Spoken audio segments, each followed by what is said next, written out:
Hello, and thanks for being with us on the New Life Show with Dr. Michael Laitman. Hello, Dr. Laitman. Hello, everyone. Hello, Yael Shadarel. Hello. And today we'd like to talk about doing what I feel like. We all have this hope to be able to do what we feel like. It doesn't always work out, but when it does, it feels really great. So we'd like to understand where does it come from and how can we use it in order to live life to the fullest. Be with us, Yael, please. Yeah, today people have this inner feeling that it's really important to do what I feel like, not to take anyone into consideration. It gives me a feeling that I'm realizing myself, I'm living out my truth, that this way I can discover new horizons, discover new things, innovations. It pushes me to do different things, to expand my boundaries, and to really live life. And I'd like to start with a question of where does this desire or feeling come from? Why now? We know that life wasn't always this way, that I want to do what I feel like. It's our ego that's erupting. We're living in a time where man's ego suddenly wants to grow boundlessly, demanding of a person different achievements. Suddenly you want to climb the highest mountain, you want to fly to outer space, you want to dive in the ocean deep, and so on and so forth. Meaning, you see what Hollywood shows you and so on, so why not me? And so our ego is getting this kind of imagination that it's already there in all of these movies, under all of these influences. I go on the internet, I see what goes on in the world. I'm as if a part of it, I'm in it, and by that I expand my vessels of reception. I expand my own perception. And you can't compare a contemporary person with a person from the past. Suppose I was to South America, North America, all these European countries, Iceland, Ireland, China. I traveled all around the world. Now I'm traveling to India, to a wedding of one of my students. And it's as if, you're unlimited. And I traveled to all of these places already several times. And really, no limitations. So, after watching all of these movies and photos from all around the world and hearing from people that are in different places, that have different professions, that develop different things, I see that I want everything. I want to be the greatest painter and musician and everything. I want everything. The only problem is that I can't. But I can at least touch everything. So I fly to Germany. I listen to some special orchestra. I come to Milan, so I watch theater, and so on and so forth. We have options. Man is really unlimited. He's starting to go crazy. How will I swallow this entire planet? There are two really interesting things that you just mentioned that I'd like to ask about. You said that the ego gets this kind of imagination that it's a part of all of these things, that it's in all of these things, that it gets from the outside. What does that mean? How does it suddenly get this feeling? Were I not to see that there is anything in the world besides my own village, actually, once I was in Ireland, and my car broke down, and I took it to this auto repair shop in this place that wasn't exactly a village. It was a bit larger. There were several shops there, and a few auto repair shops there, a large village. Yeah, suppose. And I talked to the mechanic who repaired my car, and I asked him how to reach such and such a place, and he said, I can only tell you the way to the nearby village. And why not beyond? He says, I've never been there. Can you imagine a person, and he was 40, maybe even 50, I don't know. He never left his village. He lives there. He feels good. He doesn't need more. Whereas I, who is running around both because of my profession and also because of my character all over the world, it's something completely different. So what I want to say is that today's world gives a person the ability to broaden his horizons limitlessly. But because the ego is burning in a person, his ego is calm, and he feels good this way. He comes home, he has his beer. First of all, black beer, it's Ireland. And then he goes fishing, there's a nice lake. I still have photos from there, because I had to wait till they repair my car. And that's it. And for him, it's enough. He catches a few fish, brings them home, he's happy that he did it, he watches soccer, sits, drinks his beer. That's it. So the ego today absorbs this very broad influence that works on a person and starts feeling that it's unlimited in its abilities. You said that a person wants to touch everything, kind of. He has this inner aspiration to be what? Everywhere and everything. To taste everything, know everything, to really include everything. Our ego is growing, and it wants for us to grasp the entire universe. Everyone wants to know everything about the universe, to feel it, experience it, not physically, but in my mind, in my understanding, in my consciousness, awareness. I want to understand everything, feel everything, to have everything inside of me. And that place of doing what I feel like, it gives a person, beyond the feeling that he includes many things, but it also gives him a feeling that he's connected to himself. Yeah. It gives him joy and satisfaction. True. Why? Because to begin with, a person is included of everything, consists of everything, and really, to begin with, he's meant to include all of reality. So we're in a period in time where a person can achieve that. Yeah, many people feel that, and our time is the beginning of the spiritual development in mankind. Now, when you said that today there is an infinite number of options, possibilities, complete abundance that on the one hand really confuses, on the other hand it gives a feeling of complete inner freedom that I can touch everything. So these options, they're what? Are they more confusing, or does it really allow us to enter new realms? Both. It confuses me in order for me to search for where is the entrance into this superior, higher perception of reality. And I get stuck, and I really want to, and I can't. And it's like a child that wants to do something, and he's sweating and trying, and it doesn't work. until he cries out.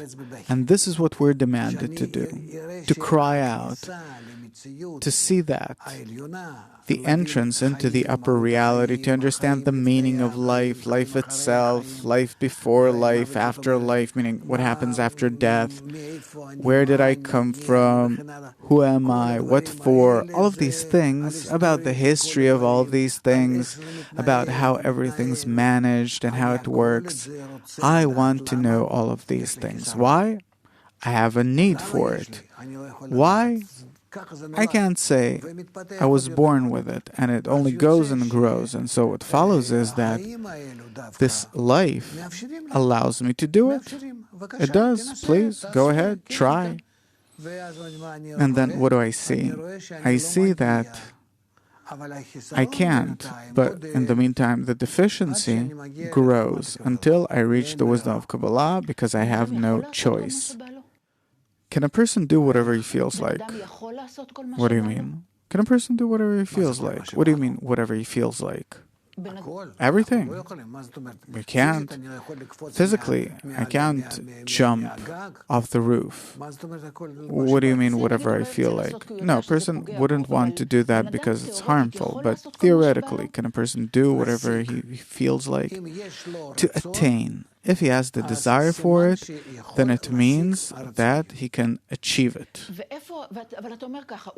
So you're saying he wants and wants and wants, but at a certain point he falls into frustration because he feels that he can't. It means that he's lacking the tools, the vessels of reception for it. So he can study more, equip himself with further vessels, tools, and mind and heart, and to advance that way. What can he eventually reach? It's boundless. We feel that there is a limit to these things. We feel that because we are limited to the extent to which we can broaden our vessels. We see that as we expand our vessels, it pulls us deeper in and opens up new questions that we answer, and it opens new questions, and this is how we develop. In the day-to-day world that we live in, what's the limit of what a person can achieve, and from what point and on does a person need new vessels, and what are they? Look, everyone wants to do what they feel like, right? This is an inner desire, but practically in life we see that it's not so. It doesn't work that way. I don't know. Not everyone gets married to the person they wanted to get married to. Not everyone has the job that they always dreamt about. Not everyone can allow themselves to fly to outer space even though that they want to do it. There are limitations. And how do psychologists deal with it? So I'm saying that there are limitations. I'm not a psychologist, but there are limitations. That there's a certain limit to what a person can do, to what he can achieve. A person reaches a place where he has this great big desire and frustration because there is a ceiling that he can't cross. In the wisdom of Kabbalah, there is no such thing. There is no ceiling, there are no limits, no limitations. Everything's in your hands. But there are laws, conditions, rules that you have to learn and realize, and then you can attain it. So you're saying that it is possible to achieve this through the tools of the wisdom of Kabbalah. Any normal person can achieve what they want. Oh, and you want to ask about this? No. Okay, so I want to ask about a different aspect. We see that, on the one hand, people are becoming much more self-centered because of the I feel like doing this. Because you understand that their demands are unrealistic. No one teaches them how to achieve what they feel like correctly. But really, it is impossible. Truly, it's impossible. Maybe it doesn't seem real, but there is no such thing. And this comes from the wisdom of Kabbalah. that it is impossible that a person has a certain thought or desire that he cannot realize. No such thing. If a person gets a certain desire in his heart or a thought in his mind, he will be able to attain it for sure. Even if right now he doesn't see how, of course he doesn't see how, but there is a way. When something awakens in me, a desire for something, I feel like doing something. Where does that come from? From your soul? From your vessel, that every time broken vessels appear there that are broken to begin with.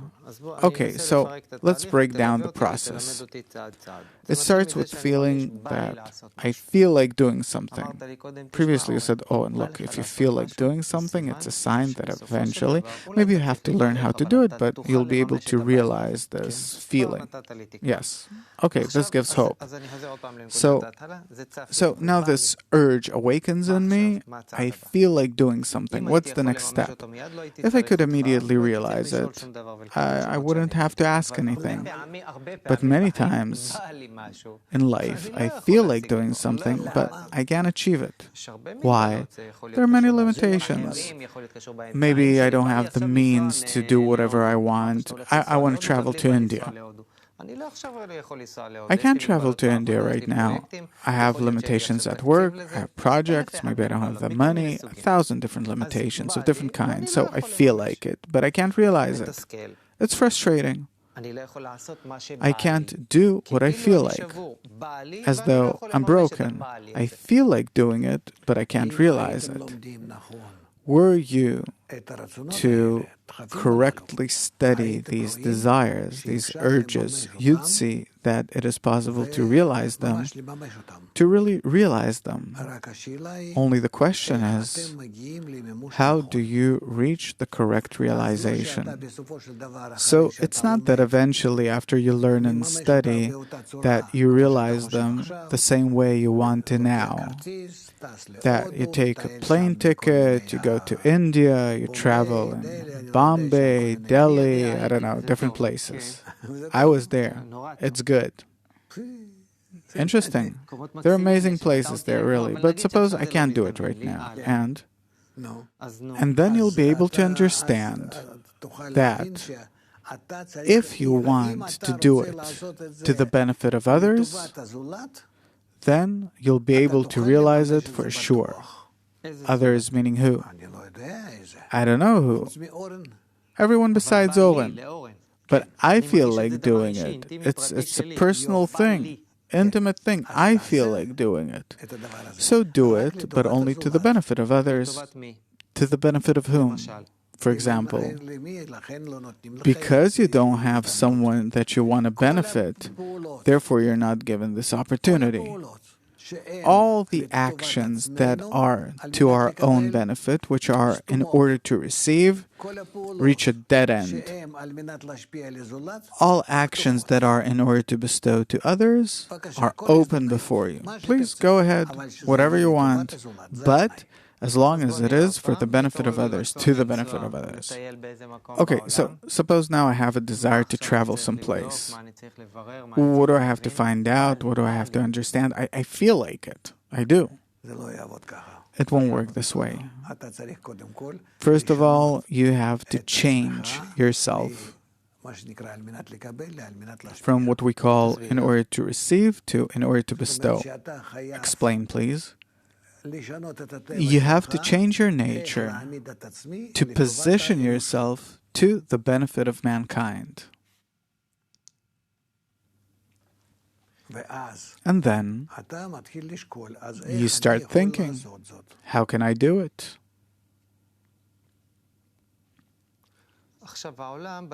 Now, the world consists of many people. I'm not the only one in the world. I feel like doing something, you feel like doing something else, and so does she. Many times, what limits me in realizing what I want is that I'm facing other people.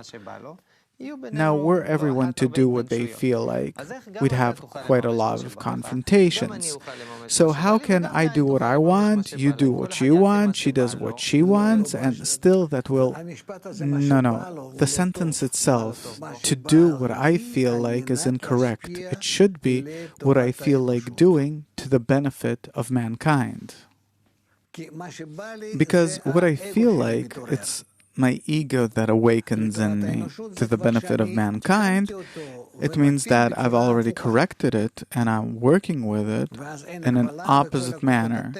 And then there are no limitations and all the forces of nature and opportunities are open before me. Okay, you said that there's no such thing that can awaken in you that you can't realize, but there are different laws, rules, and reality that you have to learn.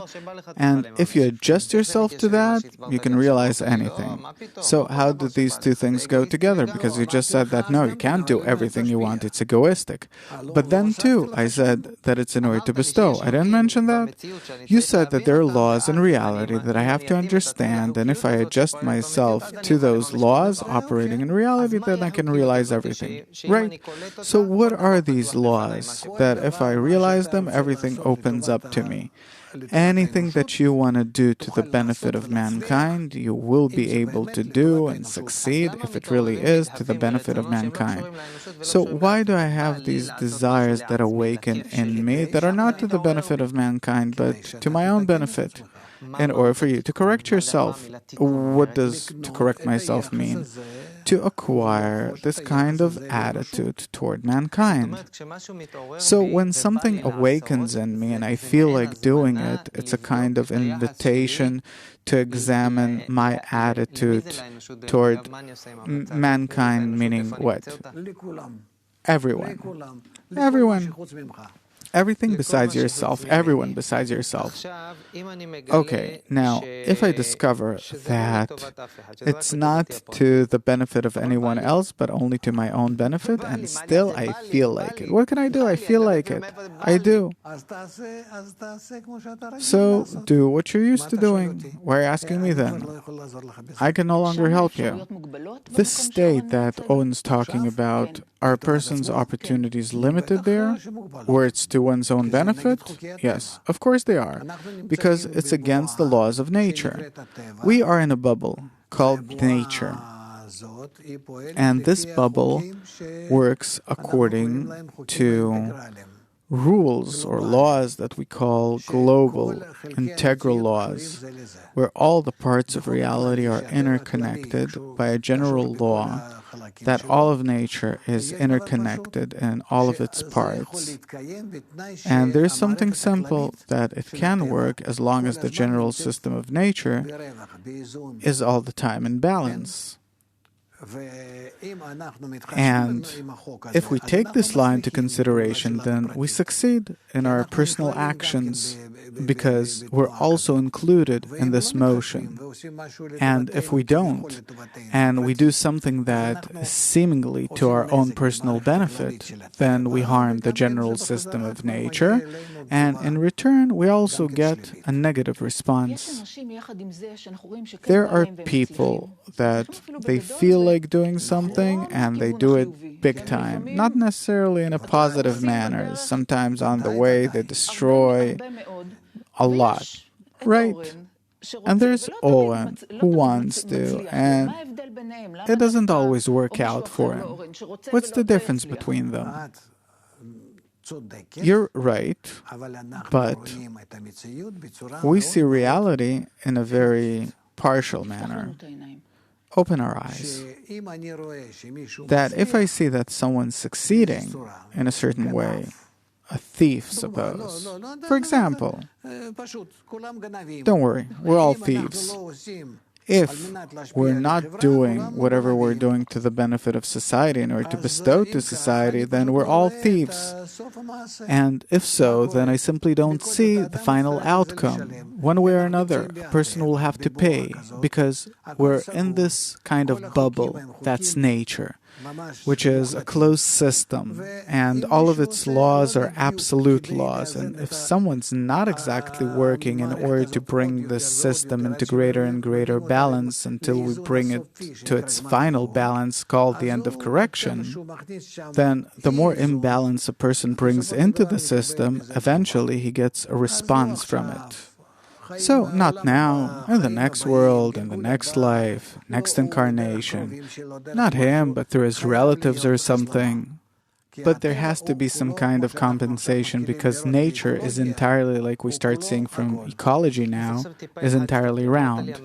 Okay, this kind of pressuring, because you said that it's a closed system, whatever I do there, it's registered, and for sure I'll get some kind of feedback. So if I brought something negative into this system, then for sure I'll get some kind of a negative response. Right. Okay, so now I feel a bit pressured, so I'll ask again. If I feel like doing something, eventually, when I feel like doing something, what am I supposed to do so that it'll be safe and so that later on I won't find out that I've arranged some big problem for myself or something, unknowingly? So, how do I find out that it's safe? Practically, yeah.